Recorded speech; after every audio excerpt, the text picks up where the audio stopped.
નમસ્કાર મિત્રો દેશ અને દુનિયાના સુપરફાસ્ટ સમાચારમાં તમારું સ્વાગત છે। વીજળીના તાર સાથે અથડાતા હેલિકોપ્ટર ક્રેશ, 2 લોકોના થયા છે મોત। અમેરિકાના ઇલિનોઇસ મિસિસિપી નદીમાં હેલિકોપ્ટર ક્રેશ થતાં 2 લોકોના મોત થયા છે। ગુરુવારે સવારે 11 વાગે હેલિકોપ્ટર ઇલેક્ટ્રિક વાયર સાથે અથડાઈને નદીમાં પડ્યો। FAA મુજબ અન્ય કોઈને ઈજા થઈ નથી। ઘટનાના પગલે નદીને વાણિજ્યિક નેવિગેશન માટે તાત્કાલિક બંધ કરી દેવામાં આવી છે। રિવર્સ પોઈન્ટ ફાયર ચીફ રીકા પેન્ડરે ઘટનાની પુષ્ટિ કરી છે।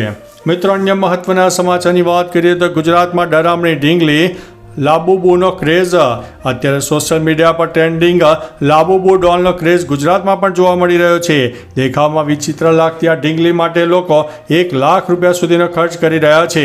અમદાવાદના એક વેપારીએ તો 10,000થી વધુ ડોલ વેચી છે, જ્યારે જ્વેલર્સ લાબુબુ થીમ ઉપર 1.10 લાખ સુધીના ગોલ્ડ પેન્ડન્ટ પણ બનાવી રહ્યા છે। લોકો તેને કિચન, સ્ટેશનરી અને સોફ્ટ ટોય તરીકે પણ વાપરી રહ્યા છે।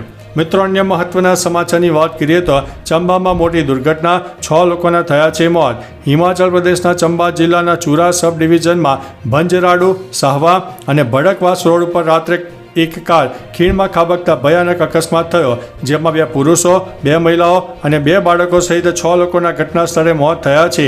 કાર સાહવા નજીક અચાનક બેકાબૂ બની હતી। ઘટના બાદ સમગ્ર વિસ્તારમાં શોકની લાગણી ફેલાઈ ગઈ છે। મિત્રો, અન્ય મહત્વના સમાચારની વાત કરીએ તો 750 કરોડની GST ચોરી, 3 રાજ્યોમાં દરોડા। એન્ફોર્સમેન્ટ ડિરેક્ટોરેટ 750 કરોડ રૂપિયાની નકલી GST ચલણ કૌભાંડના કેસમાં ઝારખંડ, પશ્ચિમ બંગાળ, મહારાષ્ટ્રમાં નવેસરથી દરોડા પાડ્યા છે। આ દરોડા મની લોન્ડરિંગ પ્રતિબંધિત અધિનિયમ હેઠળ લગભગ 1 ડઝન પરિસરોમાં પાડવામાં આવ્યા હતા। કથિત કૌભાંડ નકલી સંસ્થાઓ અને ગેરકાયદેસર નાણાકીય ચેનલો સાથે જોડાયેલા ખોટા ઇનપુટ ટેક્સ ક્રેડિટથી સંકળાયેલું છે। મામલાનો મુખ્ય આરોપી શિવકુમાર દેવડાને મે 2025માં ધરપકડ કરવામાં આવી હતી। મિત્રો, અન્ય મહત્વના સમાચારની વાત કરીએ તો શું ભારત, રશિયા અને ચીનનો વર્લ્ડ ઓર્ડર ટ્રમ્પનો ડર છે? ડોનાલ્ડ ટ્રમ્પ દ્વારા ભારત ઉપર 50% ટેરિફ લાદવા પાછળ કારણ માત્ર વેપાર નથી, પરંતુ બદલાઈ રહેલો વૈશ્વિક શક્તિ સંતુલન છે। ભારત, ચીન અને રશિયા જેવા દેશો બ્રિક્સ અને SCO જેવા મંચો દ્વારા ડોલર સિવાયના વેપારને પ્રોત્સાહન આપી રહ્યા છે, જે અમેરિકા આર્થિક વર્ચસ્વને પડકારી રહ્યું છે। ટ્રમ્પને ડર છે કે જો આ દેશો સાથે મળીને વૈશ્વિક વ્યવસ્થાને બદલશે તો અમેરિકાનો નંબર 1નો તાજ હવે છીનવાઈ જશે। મિત્રો, અન્ય મહત્વના સમાચારની વાત કરીએ તો રાજ્યના 13 જિલ્લામાં વરસાદની અછત। ગુજરાતમાં આ વર્ષે શ્રાવણમાં નબળા ચોમાસાને કારણે 13 જિલ્લામાં સામાન્યથી પણ ઓછો વરસાદ થયો છે। ખાસ કરીને સૌરાષ્ટ્ર વિસ્તારમાં જ્યાં 99% વાવેતર થઈ ચૂક્યું છે, પરંતુ ઓછા વરસાદને કારણે ખેડૂતો પિયત માટે પાણીની માંગ કરી રહ્યા છે। અત્યાર સુધીમાં ગીર સોમનાથ જિલ્લામાં માત્ર 14 ઇંચ વરસાદ નોંધાયો છે, જ્યારે સામાન્ય રીતે 24.5 ઇંચ વરસાદ થતો હોય છે, જે 43% ઓછો છે। મિત્રો, અન્ય મહત્વના સમાચારની વાત કરીએ તો ભાવનગરમાં લુખ્ખા તત્વોનો આતંક, પાટીદારોએ વિરોધ વ્યક્ત કર્યો છે। ભાવનગરના કાળા તળાવ ગામમાં એક ખેડૂત પર લુખ્ખા તત્વોએ હુમલો કરતા તેમની સામે સુરતના પાટીદાર સમાજે મોરચો માંડ્યો છે। આ ઘટનાના વિરોધમાં સુરતના કતાર ગામમાં એક મોટી જાહેર સભા યોજાઈ હતી, જેમાં પાટીદારોએ આવા તત્વો સામે કડક કાર્યવાહીની માંગ કરી છે।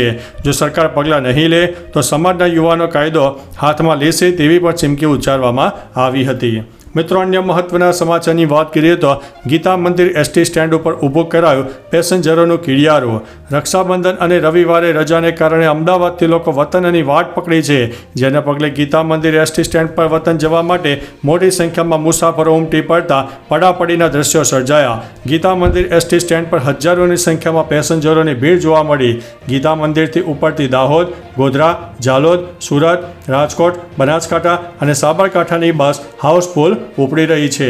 મિત્રો, અન્ય મહત્વના સમાચારની વાત કરીએ તો પાકિસ્તાન અને બાંગ્લાદેશ ઉપર ટ્રમ્પ મહેરબાન થયા છે।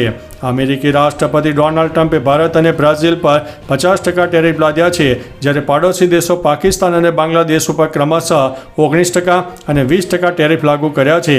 ટ્રમ્પે પાકિસ્તાનને 10% ટેરિફની છૂટછાટ પણ આપી છે।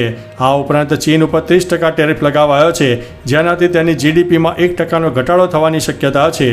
આ નિર્ણયથી ભારતીય માલ અમેરિકામાં મોંઘો બનશે, જ્યારે બાંગ્લાદેશનો કપડાનો નિકાસ વધી શકે છે। મિત્રો, અન્ય મહત્વના સમાચારની વાત કરીએ તો ભારતની બીજી સૌથી ધનિક અભિનેત્રી બની છે ઐશ્વર્યા રાય। ઐશ્વર્યા રાય બચ્ચન ભારતની બીજી સૌથી ધનિક અભિનેત્રી બની ગઈ છે। જેમની કુલ સંપત્તિ આશરે 900 કરોડ છે. તેણે માત્ર બોલિવૂડ અભિનેત્રીઓ પાછળ છોડી નથી, પરંતુ તેના પતિ અભિષેક બચ્ચન કરતાં પણ તે 3 ગણી વધારે સંપત્તિ ધરાવે છે. અભિષેક બચ્ચનની કુલ નેટવર્થ લગભગ 280 કરોડ રૂપિયા છે. આ માહિતી સિયાસત.comની રિપોર્ટના આધારે બહાર પાડવામાં આવી છે. મિત્રો, અન્ય મહત્વના સમાચારની વાત કરીએ તો ટેરિફને લઈને પીએમ મોદીની ઉચ્ચ સ્તરીય બેઠકનું આયોજન.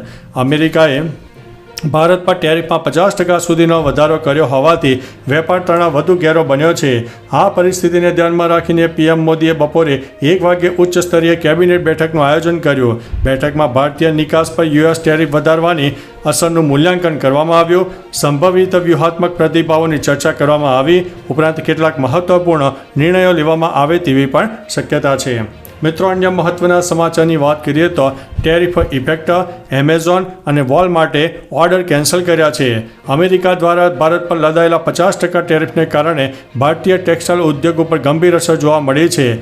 એમેઝોન અને વોલમાર્ટ સહિતની અમેરિકન કંપનીઓએ ભારે ટેરિફના કારણે ભારતમાંથી માલની આયાત કામચલાઉ ધોરણે બંધ કરી દીધી છે. ટેરિફ વધારાથી માલની કિંમત વધતા વેચાણ ઘટવાની આશંકા છે. પરિણામે ભારતના ટેક્સટાઇલ ઉત્પાદકોને મોટો આર્થિક ઝટકો લાગ્યો છે. મિત્રો, અન્ય મહત્વના સમાચારની વાત કરીએ તો ગુજરાત વિધાનસભાના ચોમાસુ સત્રની તારીખો જાહેર કરવામાં આવી છે.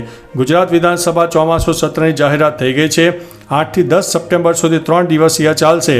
રાજ્યપાલે 7મું સત્ર બોલાવ્યું છે. ધારાસભ્ય 20 ઓગસ્ટ સુધીમાં તારાંકિત પ્રશ્નોની સૂચના આપી શકશે. વિધાનસભા અધ્યક્ષ શંકર ચૌધરીએ આ માહિતી આપી છે. સત્રમાં વિવિધ સરકારી વિધેયકો, રાજ્યના અગત્યના મુદ્દાઓ પર ચર્ચા થવાની સંભાવના છે.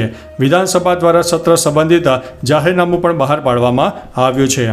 તો ચાલો મિત્રો, ફરીથી દેશ અને દુનિયાના સુપરફાસ્ટ સમાચાર લઈને મળતા રહીશું. ત્યાં સુધી અમને રજા આપશો. નમસ્તે.